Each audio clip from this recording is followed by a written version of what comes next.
Décidément, le magazine voit le fantôme de l'Algérie partout. La désignation de John Bolton, un ancien de l'administration de George Bush, comme conseiller à la sécurité nationale à la place du général McMaster limogé par un tweet du président Donald Trump. Il n'en fallait pas plus pour voir le magazine si sensible au bruit et au chuchotement en provenance des États-Unis, complètement paniqué.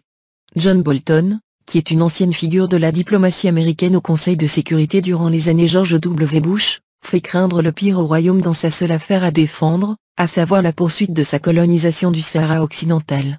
Bolton est en effet dépeint comme un pro-Polisario et un ami de l'Algérie. Rien que cela. La presse marocaine s'attend à ce que cette désignation provoque des grincements de dents au royaume puisque, lit-on, l'ancien diplomate n'a jamais caché sa proximité avec l'Algérie et le Polisario.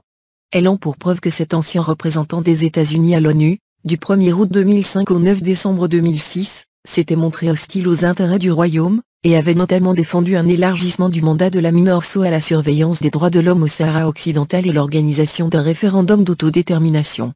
Des positions, qui rappellent au mauvais souvenir des médias marocains, celle de son mentor, James Baker avec qui John Bolton avait travaillé au sein de l'équipe du premier envoyé personnel du secrétaire général des Nations Unies pour le Sahara occidental.